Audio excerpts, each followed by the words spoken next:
Hey everyone, this is Jim DePolo, your host of Florida Talk Real Estate, the #1 real estate show in Florida, and owner of Antares International Group, a top producing Keller Williams team.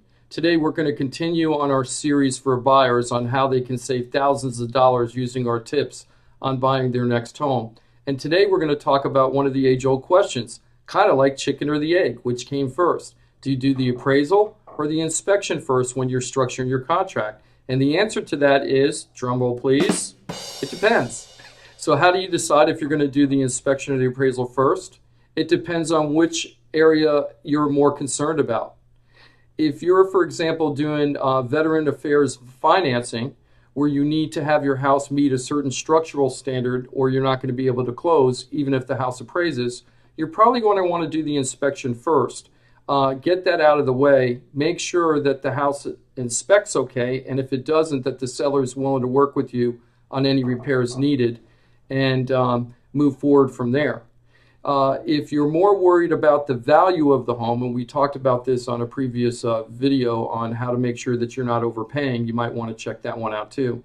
If you're more worried about the value of the home and the seller just won't take a price that you think is fair market value, but you really love the home, you may want to go ahead and give the seller the price that they want on paper and then do the appraisal on the house if you're doing financing.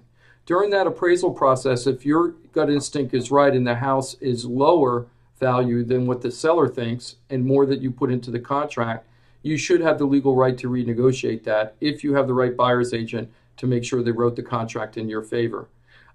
Deciding on whether to do the inspection or appraisal first does not come naturally to most agents or most buyers. Most buyers think that you do the inspection then the appraisal. That is not necessarily true, and if you do it that way, you could lose somewhere between $500 and $1,500 on inspections and appraisals and then find out that you're not going to close on the house. Now, who wants to do that?